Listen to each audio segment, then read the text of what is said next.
Bem-vindo ao Adoções do Reddit, onde histórias reais de adoção ganham voz.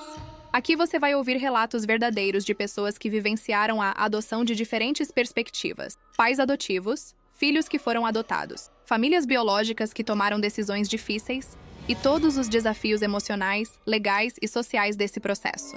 Histórias de amor incondicional, de busca por identidade, de superação, de dor, de alegria e da realidade crua da adoção no Brasil. Esta é uma história real, compartilhada anonimamente no Reddit. Alguns detalhes foram alterados para proteger a identidade das pessoas envolvidas. Oi, gente! Meu nome é Mariana, tenho 38 anos e moro em Curitiba. E eu preciso contar uma história que está me destruindo por dentro, porque eu adotei o filho da minha melhor amiga depois que ela morreu de câncer há 2 anos. E recentemente eu descobri, através de um exame de DNA, que meu marido é o pai biológico desse menino. E agora eu não sei como lidar com essa traição, com essa mentira que durou anos. E ao mesmo tempo eu amo esse menino como se fosse meu filho de sangue e não consigo imaginar minha vida sem ele. Vou contar desde o começo porque essa história é longa e complicada. E tem muitas camadas de dor e segredos que eu nem imaginava que existiam. Eu conheci a Juliana quando a gente tinha 17 anos, no cursinho pré-vestibular aqui em Curitiba mesmo. A gente se tornou inseparável daquele jeito que só amizade de adolescente consegue ser. Sabe, a gente dividia tudo. Segredos, sonhos, decepções amorosas, planos de futuro. E quando eu conheci o Ricardo aos 22 anos na faculdade de administração, a Juliana foi a primeira pessoa que eu contei. Ela ficou super feliz por mim, dizia que eu merecia encontrar alguém legal depois de tantos relacionamentos ruins que eu tinha tido. O Ricardo era tudo o que eu sempre quis. Ele era atencioso, carinhoso, trabalhador. A gente se completava de um jeito que eu nunca tinha experimentado antes. E a Juliana adorava ele. Os três viraram um trio inseparável.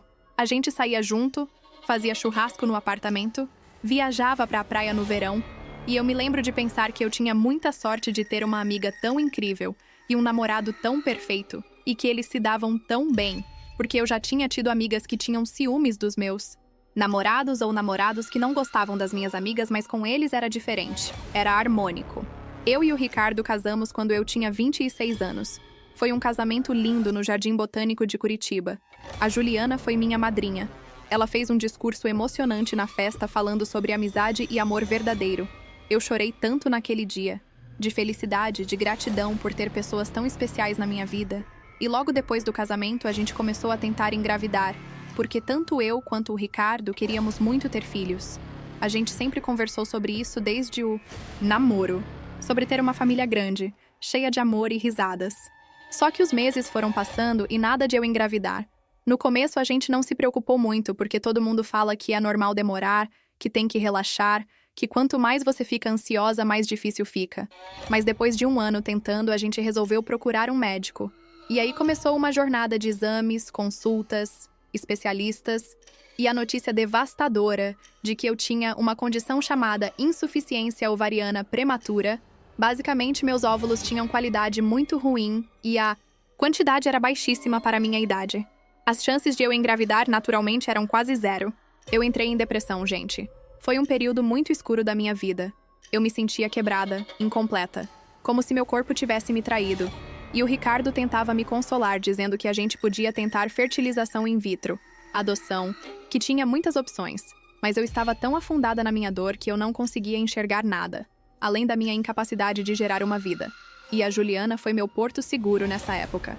Ela ia em casa quase todo dia, me levava para caminhar no parque, bar e gui, me obrigava a sair da cama, a tomar banho, a comer. Ela dizia que eu era muito mais do que minha capacidade de ter filhos, que eu era uma mulher incrível, inteligente, amorosa, e que qualquer criança seria sortuda de me ter como mãe, não importava se viesse da minha barriga ou não. Foram quase 6 meses até eu começar a me recuperar emocionalmente, a aceitar minha realidade. E foi quando a gente decidiu que ia tentar fertilização in vitro. A gente juntou dinheiro, fez empréstimo, porque o tratamento é caríssimo e o plano de saúde não cobria tudo. E começamos o processo. Foram 3 tentativas ao longo de 2 anos. Todas falharam. E a cada falha eu sentia um pedaço de mim morrer. Mas o Ricardo estava sempre do meu lado, me apoiando, chorando comigo, dizendo que a gente ia superar isso junto. Enquanto isso, a Juliana estava vivendo a vida dela. Ela tinha namorados aqui e ali, mas nada muito sério.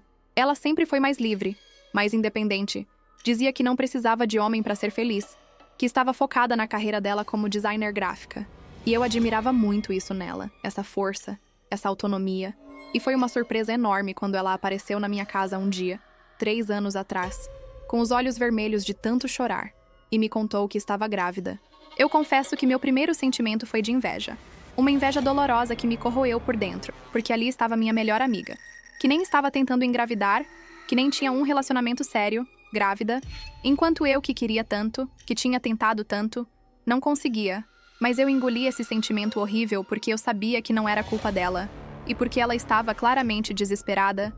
Ela disse que o pai era um cara que ela tinha ficado algumas vezes, nada sério, e que quando ela contou pra ele sobre a gravidez, ele deixou claro que não queria nada com a criança, que ela que se virasse. A Juliana estava em pânico. Ela não sabia se queria ter o bebê, se estava pronta para ser mãe, se conseguiria criar uma criança sozinha. E eu segurei a mão dela e disse que, independente da decisão que ela tomasse, eu estaria do lado dela. E foi nesse momento, nessa conversa, que ela me olhou com aqueles olhos cheios de lágrimas e disse que estava com medo de não conseguir amar o bebê, que estava com medo de se arrepender. E eu disse que ela tinha tempo para pensar, que não precisava decidir nada, naquele momento. As semanas foram passando e a Juliana decidiu que ia ter o bebê. Ela disse que não conseguiria fazer um aborto, mesmo com todas as dúvidas que tinha. E eu e o Ricardo nos tornamos o sistema de apoio dela. A gente ia junto nas consultas de pré-natal. A gente ajudou a montar o quartinho do bebê no apartamento dela. A gente comprou roupinha, berço, carrinho. E eu me lembro de sentir uma mistura estranha de felicidade por ela e tristeza por mim, porque eu queria tanto que fosse meu bebê. Mas ao mesmo tempo eu estava genuinamente feliz de poder participar daquele momento, de poder estar perto de uma gravidez mesmo que não fosse a minha. O Theo nasceu em uma manhã de março, de parto normal no Hospital Erasto Gaertner. E quando a Juliana me ligou avisando que estava em trabalho de parto, eu e o Ricardo saímos correndo para o hospital, ficamos na sala de espera ansiosos. E quando finalmente deixaram a gente entrar no quarto e eu vi aquele bebezinho pequeno, vermelhinho, chorando, eu senti meu coração explodir de amor. E a Juliana estava exausta, mas sorrindo. E ela colocou o Theo nos meus braços e disse que eu seria a madrinha dele, que ela queria que eu fosse uma presença constante na vida dele. E eu fui, gente, eu fui muito presente. Eu ia na casa da Juliana quase todo dia. Ajudava com o Theo, dava mamadeira, trocava fralda, ninava quando ele chorava. E a Juliana sempre dizia que não saberia o que fazer sem mim, que eu era um anjo na vida dela. E o Ricardo também era super presente. Ele adorava o Theo, brincava com ele, e eu me lembro de olhar para os dois brincando e sentir uma pontada de dor pensando que a gente nunca ia ter isso, mas ao mesmo tempo sentir gratidão por poder viver aquilo através do Theo. Quando o Theo tinha 1 ano e meio, a Juliana começou a passar mal. Ela estava sempre cansada, com dores no corpo, sem apetite, e a gente insistiu para ela ir no médico. Ela enrolou por semanas dizendo que era só estresse, excesso de trabalho, mas quando finalmente foi fazer exames, a notícia foi devastadora. Câncer de pâncreas, já em estágio avançado, os médicos deram poucos meses de vida para ela. Eu entrei em choque, não conseguia acreditar que minha melhor amiga, minha irmã de coração, estava morrendo. Ela tinha só 33 anos, um filho pequeno, uma vida inteira pela frente. E ela ficou internada no Hospital Erasto Gaertner para começar a quimioterapia. Mas os médicos já tinham deixado claro que as chances eram mínimas, que o tratamento era mais para dar conforto e talvez mais alguns meses de vida do que para curar.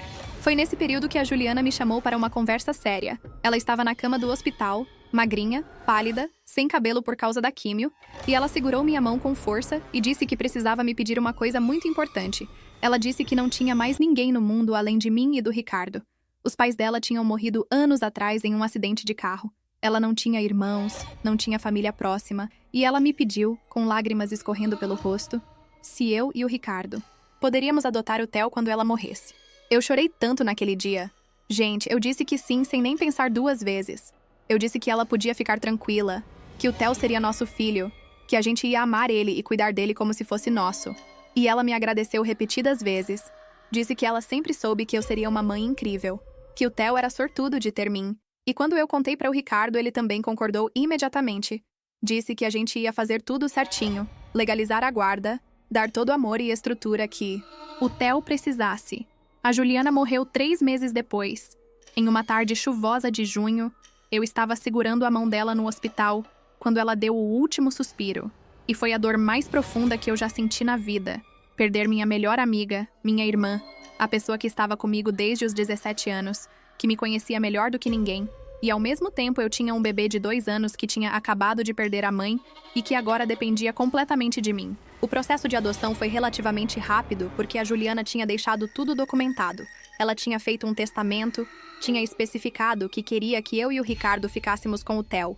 E como não tinha nenhum outro parente vivo para contestar, em 6 meses a gente conseguiu finalizar a adoção legal e o Theo oficialmente se tornou nosso filho, Theo da Silva Oliveira, com nosso sobrenome, nossa responsabilidade, nosso amor. Os primeiros meses foram difíceis. O Theo era muito pequeno para entender completamente o que tinha acontecido. Ele perguntava pela mãe, chorava, tinha pesadelos. E a gente começou a fazer terapia com ele. Levava em uma psicóloga infantil no bairro Batel, que era especializada em luto e adoção. E aos poucos ele foi se adaptando, começou a me chamar de mãe, chamar o Ricardo de pai, e eu sentia meu coração se encher de amor cada vez que ele dizia essas palavras. O Ricardo foi um pai incrível desde o primeiro dia. Ele era paciente, carinhoso, brincava com o Theo, levava no parque, lia historinha antes de dormir, e eu olhava para eles e pensava que finalmente a gente tinha conseguido realizar nosso sonho de ser pais, mesmo que de uma forma trágica e dolorosa. E eu sentia que a Juliana estava olhando para a gente de algum lugar e estava feliz vendo o filho dela sendo tão amado. A vida foi se ajeitando, o Theo crescendo. Ele começou na escolinha, fez amiguinhos. Era uma criança alegre, esperta, carinhosa, e eu e o Ricardo estávamos felizes. Nossa família finalmente estava completa. E eu tinha até conseguido fazer as pazes com minha infertilidade porque eu tinha o Theo, eu era mãe, e não importava que ele não tivesse vindo da minha barriga. Ele era meu filho em todos os sentidos. Mas aí, há 3 meses, aconteceu uma coisa que mudou tudo.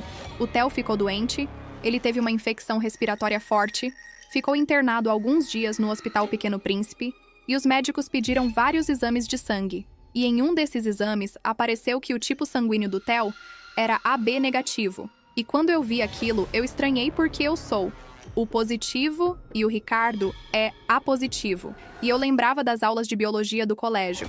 Lembrava que tinha alguma coisa sobre compatibilidade de tipo sanguíneo entre pais e filhos. Eu fui pesquisar na internet, li vários artigos e descobri que era geneticamente impossível 2 pais. O positivo e A positivo terem um filho AB negativo. E meu coração começou a bater mais rápido. Minha cabeça começou a rodar. E eu pensei que talvez a Juliana tivesse um tipo sanguíneo raro que explicasse isso. Mas aí eu lembrei que eu tinha o cartão de doador de sangue dela guardado junto com os documentos que ela tinha me deixado. E quando eu fui procurar e vi que ela era o positivo também, meu mundo desabou. Eu fiquei em choque, não conseguia processar o que aquilo significava, e a única explicação possível era que o Ricardo não era só o pai adotivo do Theo, ele era o pai biológico. E isso significava que ele tinha transado com a minha melhor amiga, tinha engravidado ela, e tinha mentido para mim durante todos esses anos. E a Juliana também tinha mentido. Os dois tinham me enganado, tinham escondido isso de mim. E eu me sentia a pessoa mais idiota do mundo. Eu não confrontei o Ricardo imediatamente porque eu precisava ter certeza, eu precisava de provas concretas. Então eu peguei uma escova de dente do Theo e uma escova do Ricardo e mandei fazer um teste de DNA em um laboratório particular aqui em Curitiba, daqueles que você manda pelo correio e recebe o resultado online. E foram as 2 semanas mais angustiantes da minha vida. Eu mal conseguia olhar para o Ricardo. Mal conseguia dormir. Ficava imaginando os dois juntos. A Juliana e o Ricardo. Minha melhor amiga e meu marido. Me traindo. E eu cuidando do Theo sem saber que ele era filho do meu marido com ela. Quando o resultado saiu confirmando com 99,9% de certeza que o Ricardo era o pai biológico do Theo, eu senti que o chão tinha sumido debaixo dos meus pés. Eu sentei no chão do banheiro e chorei até não ter mais lágrimas. E depois a tristeza virou raiva. Uma raiva imensa. E eu esperei o Ricardo chegar do trabalho, esperei o Theo estar dormindo, e aí eu joguei o resultado do DNA na cara dele e perguntei quanto tempo ele ia continuar me enganando. A cara do Ricardo, quando ele viu aquele papel, gente, foi de puro terror. Ele ficou branco, começou a gaguejar, tentou negar no começo, disse que aquilo devia estar errado, que tinha que ter algum engano. Mas eu não deixei. Eu gritei com ele. Perguntei se ele achava que eu era idiota. Se ele realmente pensava que eu ia acreditar que um exame de DNA estava errado. E ele finalmente desmoronou. Começou a chorar. E confessou tudo. Ele disse que tinha acontecido uma vez. Só uma vez. Há 4 anos atrás. Em uma noite que eu tinha viajado para São Paulo para um congresso da empresa onde eu trabalho, A Juliana tinha ligado para ele dizendo que estava se sentindo sozinha, que queria companhia, e ele foi até o apartamento dela. Eles beberam vinho, conversaram, e uma coisa levou a outra, e eles transaram, e ele disse que se arrependeu no segundo seguinte, que foi um erro terrível, que ele me amava, que nunca quis me trair, que foi fraqueza, bebida, um momento de insanidade. Ele disse que a Juliana também se arrependeu, que os dois concordaram que tinha sido um erro gigantesco e que nunca ia acontecer de novo, que eles iam esquecer aquilo e seguir em frente, e que ele nunca mais tinha tocado nela, que tinha sido só aquela vez. E quando a Juliana apareceu grávida meses depois, ele disse que ficou com uma pulga atrás da orelha, mas ela jurou para ele que o bebê não era dele, que era de outro cara. E ele quis acreditar porque era mais fácil, porque a verdade ia destruir tudo. Eu perguntei se a Juliana sabia que o Theo era filho dele, e ele disse que não tinha certeza, que ela nunca confirmou, mas que provavelmente ela desconfiava sim, e que talvez por isso ela tinha pedido pra gente adotar o Theo, porque ela sabia que ele era filho do Ricardo e queria que ele ficasse com o pai biológico. E eu senti uma náusea tão grande ouvindo isso, gente, porque significava que minha melhor amiga tinha me usado, tinha me manipulado, tinha feito eu criar o filho que ela teve com meu marido, e tudo isso enquanto fingia ser minha amiga, minha irmã.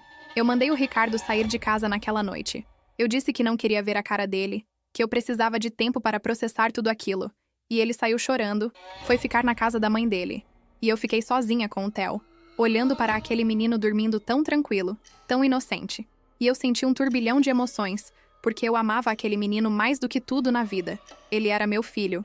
Eu tinha cuidado dele desde bebê, mas ao mesmo tempo ele era o resultado da traição do meu marido com minha melhor amiga. Ele era a prova viva da mentira que tinha destruído minha vida. Eu passei semanas em um estado de choque, funcionando no automático, levando o Theo para a escola, fazendo comida, trabalhando, mas por dentro eu estava despedaçada. E o Ricardo me ligava todo dia, mandava mensagem, implorava para conversar, dizia que me amava, que tinha sido um erro, que ele queria consertar as coisas, mas eu não conseguia falar com ele. Não conseguia nem olhar para ele sem sentir raiva e nojo. Eu comecei a fazer terapia, porque eu precisava de ajuda profissional para lidar com tudo aquilo. E minha psicóloga me ajudou a separar as coisas, a entender que o Theo não tinha culpa de nada, que ele era uma vítima tanto quanto eu, e que meu amor por ele era real e não devia ser contaminado pela traição do Ricardo e da Juliana. E aos poucos eu fui conseguindo olhar para o Theo sem sentir aquela dor no peito. Fui conseguindo abraçar ele, brincar com ele, ser mãe dele de novo. Mas a situação com o Ricardo era mais complicada. Eu não sabia se conseguia perdoar, se conseguia confiar nele de novo, porque não era só a traição sexual. Era a mentira que durou anos. Era ele ter visto a Juliana grávida, ter visto o Theo nascer, ter ajudado a cuidar dele sabendo que existia a possibilidade de ser filho dele. E mesmo assim ter escondido isso de mim. E isso para mim era imperdoável. Eu pedi o divórcio, entrei com os papéis, e o Ricardo ficou desesperado. Ele disse que não ia assinar, que ia lutar pelo nosso casamento, que ia fazer tudo para reconquistar minha confiança, e eu disse que ele tinha destruído tudo, que não tinha mais volta. Mas ele não desistiu. Ele continuou tentando, mandando flores, cartas, aparecendo em casa para ver o Theo e tentando conversar comigo. E aí surgiu uma questão legal complicada, porque com o exame de DNA, provando que o Ricardo é o pai biológico do Theo, tecnicamente ele tem direitos sobre o menino. E o advogado dele entrou em contato com o meu advogado, dizendo que o Ricardo queria manter a guarda compartilhada do Theo. E eu fiquei apavorada porque eu não queria dividir meu filho. Eu não queria que o Ricardo tivesse direitos sobre ele, mas ao mesmo tempo eu sabia que legalmente ele tinha. E que se a gente fosse para a justiça, provavelmente o juiz ia determinar guarda compartilhada mesmo. Eu conversei com minha advogada. Ela disse que a situação era complexa porque a adoção tinha sido feita com os dois, eu e o Ricardo. Então os dois tinham direitos iguais sobre o Theo. E o fato do Ricardo ser o pai biológico só complicava mais as coisas, porque ele podia argumentar que tinha direito natural sobre o filho, e que eu não podia impedir o contato dele com o Theo só porque a gente estava se divorciando. E a verdade, gente, é que por mais que eu estivesse com raiva do Ricardo, por mais que eu me sentisse traída e enganada, o Theo amava ele, chamava ele de pai, ficava feliz quando ele aparecia, e eu não queria traumatizar meu filho. Não queria que ele sofresse por causa dos erros dos adultos. Então eu concordei com a guarda compartilhada, mas deixei claro que eu não queria contato com o Ricardo além do necessário para tratar de assuntos do Theo. Faz 3 meses que a gente está nesse arranjo. O Theo fica 1 semana comigo e 1 semana com o Ricardo. E está sendo muito difícil. Eu odeio os dias que ele está com o Ricardo. Eu fico ansiosa, com medo, mesmo sabendo que o Ricardo é um bom pai e que nunca faria nada para machucar o Theo. E quando o Theo volta para casa, ele fala do pai, conta o que eles fizeram juntos, e eu tenho que fingir que está tudo bem, que eu não me importo. Mas por dentro, eu estou sangrando. E tem outra questão que está me atormentando, que é se eu devo ou não contar para o Theo a verdade quando ele crescer. Contar que o Ricardo não é só o pai adotivo dele, mas o pai biológico. E que a mãe biológica dele, a Juliana, era minha melhor amiga. E que eles me traíram. E eu não sei se isso vai ajudar ou prejudicar ele. Se ele tem o direito de saber a verdade ou se é melhor deixar as coisas como estão. Deixar ele acreditar que foi adotado por um casal que amava a mãe dele e que quis cuidar dele depois que ela morreu. Minha psicóloga diz que eu devo esperar o Theo crescer mais, esperar ele ter maturidade emocional para processar essa informação e que quando chegar a hora certa eu vou saber. Mas eu tenho medo de que ele descubra por conta própria, que alguém conte pra ele, ou que ele encontre o exame de DNA e que ele fique com raiva de mim por ter escondido. E eu não quero perder meu filho. Eu não quero que ele me odeie. Eu também tenho sentimentos muito confusos em relação a Juliana, porque, por um lado, eu sinto raiva dela. Sinto que ela me traiu da pior forma possível, que ela dormiu com meu marido, engravidou dele e depois me manipulou para eu criar o filho dela. Mas, por outro lado, eu sinto falta dela. Sinto falta da minha amiga, da pessoa que estava comigo nos melhores e piores momentos da minha vida. E eu fico pensando se ela se arrependeu, se ela sofreu guardando esse segredo, se ela queria me contar, mas não teve coragem. Eu fui no túmulo dela semana passada, no cemitério municipal do Boqueirão, levei flores e eu fiquei ali parada olhando para a lápide dela. E eu comecei a falar, comecei a perguntar por que ela tinha feito aquilo comigo, por que ela não tinha me contado a verdade, se ela realmente me considerava amiga ou se eu era só uma idiota útil que ela usou para garantir que o filho dela ficasse bem depois que ela morresse. E obviamente ela não respondeu. Mas eu precisava falar, precisava botar pra fora toda aquela dor e raiva. E o pior de tudo, gente, é que eu me sinto culpada por sentir raiva, porque a Juliana está morta. Ela não pode se defender, não pode me dar explicações. E eu fico pensando que talvez ela tivesse seus motivos. Talvez ela estivesse desesperada. Talvez ela realmente achasse que estava fazendo o melhor para o Theo. E eu não tenho o direito de julgá-la porque eu não estava na pele dela. Eu não sei o que ela estava sentindo ou pensando. Quanto ao Ricardo, ele continua tentando se aproximar. Continua dizendo que me ama, que quer voltar, que a gente pode superar isso. Mas eu não sei se consigo. Eu não sei se algum dia vou conseguir olhar para ele, sem lembrar da traição, sem imaginar ele com a Juliana. E mesmo que uma parte de mim ainda ame ele, ainda sinta falta do que a gente tinha, eu não sei se amor é suficiente para reconstruir a confiança que foi quebrada. Minha mãe, que mora aqui em Curitiba também, no bairro Água Verde, diz que eu deveria tentar perdoar, que todo mundo erra, que o Ricardo é um bom homem que cometeu um erro e que por causa do Theo a gente deveria tentar fazer as pazes e ser uma família de novo. Mas minha irmã, que mora em Florianópolis, diz que eu não devo nada para o Ricardo, que ele me traiu e mentiu, e que eu mereço alguém que me respeite e seja honesto comigo. E eu fico no meio dessas opiniões todas sem saber o que fazer. O Theo está com 4 anos agora. Ele está crescendo rápido, está cada dia mais esperto, mais falante, mais carinhoso. E ele é a única coisa boa que saiu de toda essa bagunça. Ele é a minha razão de levantar da cama todo dia, de continuar lutando, de tentar ser forte. E eu olho para ele e penso que não importa como ele veio para a minha vida. Não importa as circunstâncias. Ele é meu filho e eu vou proteger ele de tudo e de todos. Mas eu também me preocupo com o futuro, com o que vai acontecer quando ele crescer e começar a fazer perguntas. Quando ele quiser saber mais sobre a mãe biológica dele, sobre o pai biológico, sobre como ele veio parar com a gente. E eu não sei como vou explicar tudo isso sem destruir a imagem que ele tem da Juliana, sem fazer ele se sentir como um erro, como o resultado de uma traição. Eu tenho conversado muito com a psicóloga sobre isso, sobre como abordar o assunto da adoção com o Theo de uma forma saudável. E ela diz que o importante é sempre falar a verdade de forma adequada para a idade dele, ir contando aos poucos, respondendo às perguntas que ele fizer, e nunca mentir, porque mentiras sempre vêm à tona e causam mais dano do que a verdade, por mais dolorosa que ela seja. Então, por enquanto, quando o Theo pergunta sobre a mãe dele, sobre a Juliana, eu conto histórias bonitas. Conto que ela era uma mulher incrível, forte, corajosa, que ela amava muito ele, que ela era minha melhor amiga e que ela pediu para eu cuidar dele porque ela sabia que eu ia amar ele como se fosse meu. E tudo isso é verdade, mesmo com toda a dor e a traição. Eu sei que a Juliana amava o Theo. Eu vi isso nos olhos dela. E eu sei que ela me escolheu para ser mãe dele porque ela confiava em mim. Quanto ao Ricardo ser o pai biológico, isso eu ainda não contei para o Theo. E não pretendo contar tão cedo, porque ele é muito pequeno para entender. E porque eu ainda estou processando isso. Ainda estou tentando descobrir como me sinto em relação a tudo. E eu não quero passar minha confusão e minha dor para ele. Ele merece ter uma infância tranquila, feliz, sem o peso dos erros dos adultos. Tem dias que eu acordo e sinto que vou enlouquecer, que é tudo demais, que eu não vou conseguir lidar com tudo isso, com a traição, com a mentira, com a dor de ter perdido minha melhor amiga e descobrir que ela não era quem eu pensava, com a responsabilidade de criar um filho sozinha, com a presença constante do Ricardo na minha vida por causa do Theo. Mas aí eu olho para o meu filho, vejo ele sorrindo, brincando, me chamando de mãe, e eu encontro forças que eu nem sabia que tinha. Eu também tenho me apoiado muito nas minhas outras amigas. Tenho um grupo de amigas da faculdade que tem sido incrível. Elas me ouvem, me aconselham, me fazem rir quando eu só quero chorar. E elas me lembram que eu sou forte, que eu vou superar isso, que eu mereço ser feliz. E isso tem feito toda a diferença, porque eu estava me sentindo muito sozinha, muito perdida.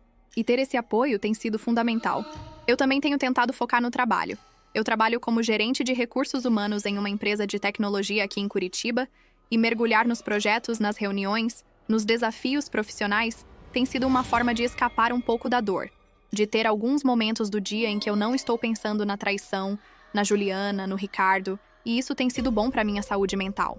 Mas a verdade é que não tem um dia que eu não pense em tudo isso. Não tem um dia que eu não me pergunte como as coisas poderiam ter sido diferentes. Se a Juliana tivesse me contado a verdade desde o começo, se o Ricardo tivesse sido honesto comigo, se eu tivesse desconfiado de alguma coisa, se eu tivesse prestado mais atenção, e eu sei que esses pensamentos não levam a lugar nenhum, que não adianta ficar no e se, mas é difícil não pensar. Eu também me pergunto se, no fundo, eu sempre soube, se tinha sinais que eu ignorei, se tinha momentos em que o Ricardo e a Juliana trocaram olhares, ou ficaram estranhos, ou se afastaram de mim, mas eu não consigo lembrar de nada específico. Eu realmente achava que os três éramos melhores amigos, que não tinha segredos entre a gente, e descobrir que eu estava tão enganada, que eu era a única que não sabia da verdade, foi devastador.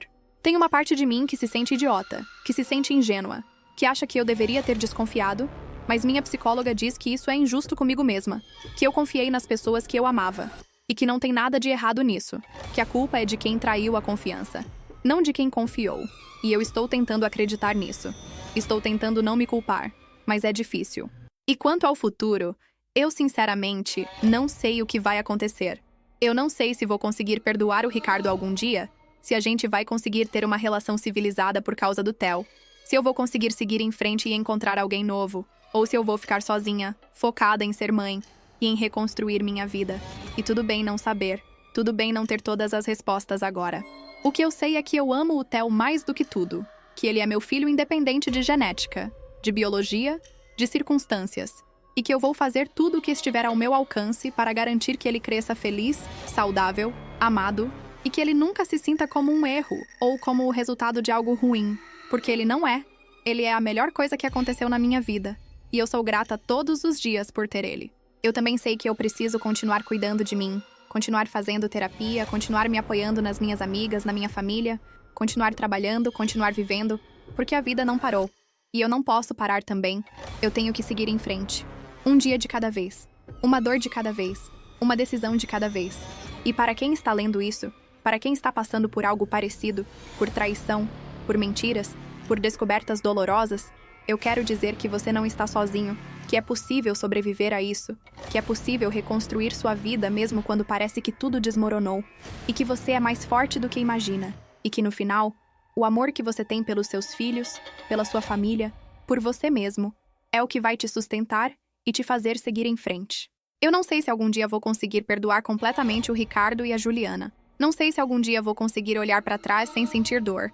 Mas eu sei que eu vou continuar tentando, vou continuar lutando, vou continuar sendo mãe do Theo com todo o amor que eu tenho e vou continuar acreditando que dias melhores vão chegar. Porque eles têm que chegar, porque eu mereço ser feliz e o Theo merece ter uma mãe inteira, presente, forte. Então é isso. Essa é minha história. Essa é minha dor. Essa é minha luta. E eu estou compartilhando aqui porque eu preciso botar para fora. Preciso saber que não estou sozinha. Preciso ouvir de outras pessoas que já passaram por isso, que sobreviveram, que conseguiram reconstruir suas vidas. E se você tem algum conselho, alguma palavra de conforto, alguma história parecida, por favor, compartilhe comigo, porque eu preciso de toda a ajuda que eu puder conseguir nesse momento.